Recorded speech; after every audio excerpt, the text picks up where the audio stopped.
Thank you for asking me to speak today, and I'm happy to start talking on this using marketing to promote health literacy. Mm, uh, what is health literacy? I was wondering about, how as a non-medical person, what exactly this involved when I found the best definition in the book by Dr. Malpani. The ability to access, understand, evaluate, and communicate information as a way to promote, maintain, and improve health in a variety of settings across life course. I thought this said it quite beautifully. So, when I looked at health literacy, I said there are 3 stages of interaction with healthcare. What could be termed as a dormant stage, and we'll go into each of these in a little while. What could be termed as a preparatory stage, and then the operational stage. And at all these stages, health literacy and knowing about health becomes extremely important. The first stage, dormant, is what I would define as when a non-medical person has no health problem, which means there is no real interaction with the healthcare system. At this stage, what does a lay person like me need to know? And how much health literacy is enough? I think, as we all know, and especially as lay people would know, health is something that you have either no interest in or obsessive interest in. You either couldn't care less, because we all take health for granted, or if you have a moment, you have a problem, you want to know everything about the problem.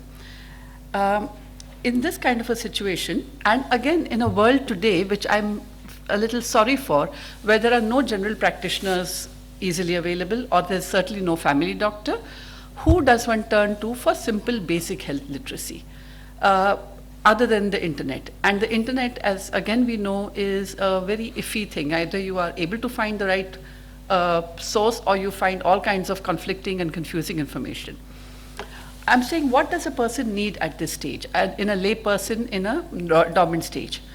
To recognize when a situation needs medical care, maybe some basic first aid knowledge, and some know where to seek help and who to turn to.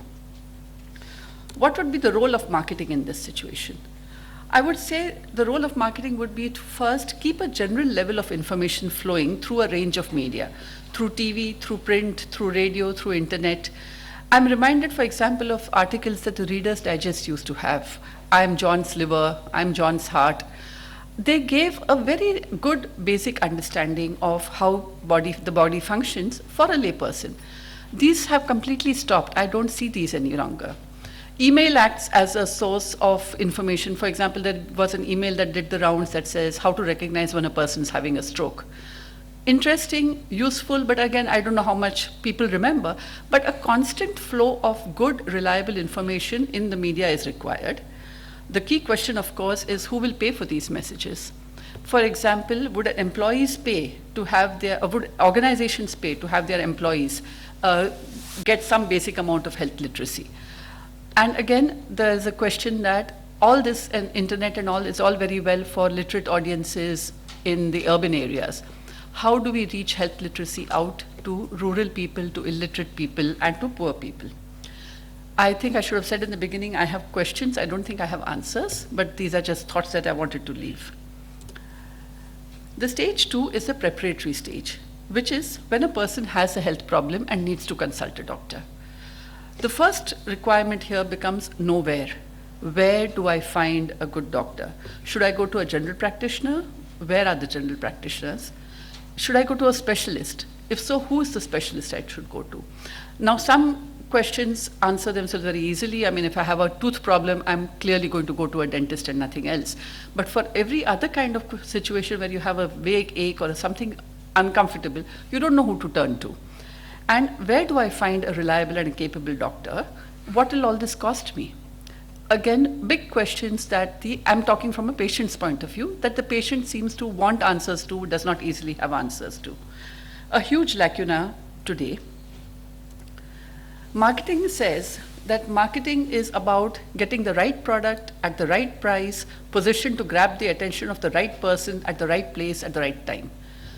As Coca-Cola said, within arm's reach of desire. You feel thirsty, you should find a Coke there. and you should know I want a Coke. I mean, it's all this is what the entire marketing tamasha is about. So we need a product, and one of the products would be an information directory linking the symptom to the specialist with contact details. Something like a Just Dial, but more than a Just Dial for medical services, because I know Just Dial has a list of doctors. Somehow, I can't bring myself to depend on that. So how does one find a good doctor, and is there a reliable source of knowing where a doctor is available?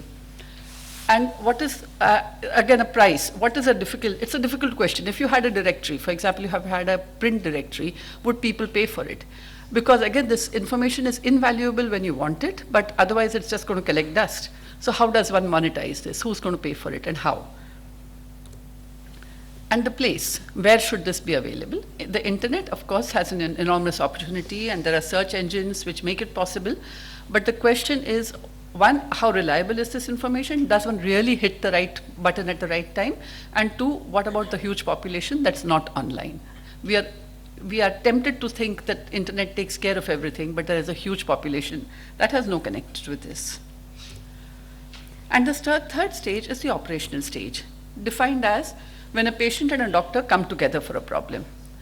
And health literacy here for the patient, for example, should include how does a patient explain a problem clearly and simply. And I learned from Dr. Dattar, which I had not even thought of, complete disclosure. It didn't even occur to me that, but yes, of course, the patient needs to make a complete disclosure of what medical problems they've had. How does the doctor gains the patient's confidence? And how does the doctor explain the treatment to the patient and the diagnosis such that there is zero error in either comprehension or in compliance? So I have seen lots of patients, again, as a family member, listening to my family members talk to a doctor, that what they are so coherent about at home, they are unable to explain to a doctor. They just sit there and say, na, thoda dard hota hai, something. And you're saying, hello, you had 15 problems that you were explaining at home, suddenly tongue-tied in front of the doctor.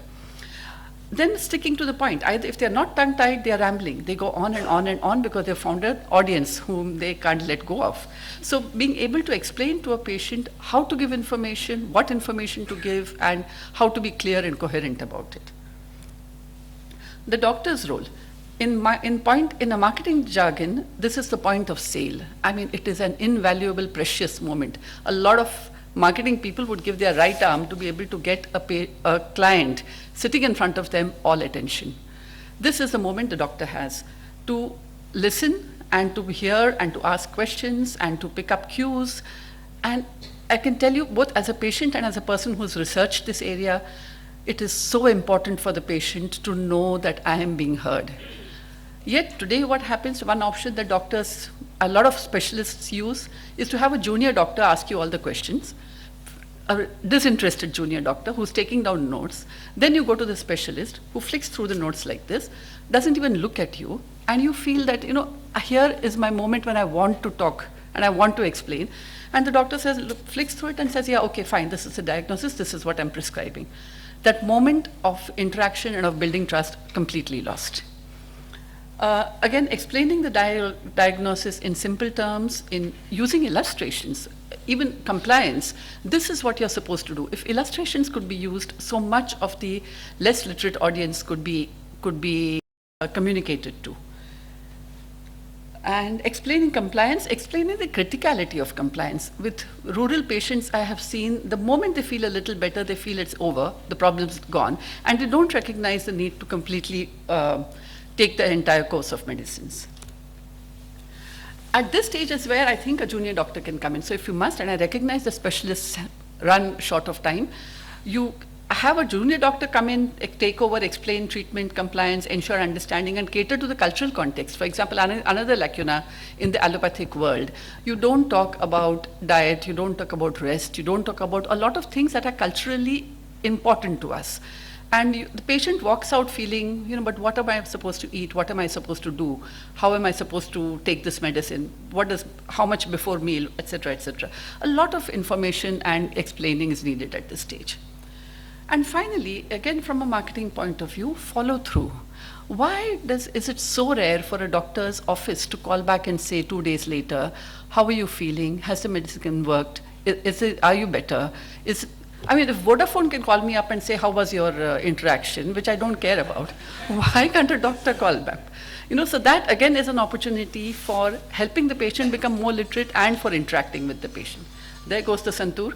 I am also actually done with it. So there again, just briefly, at the dormant stage, there is a need for know what. At the preparatory stage, there's a need for know where. And at an operational stage, there's a need for know how. Thank you.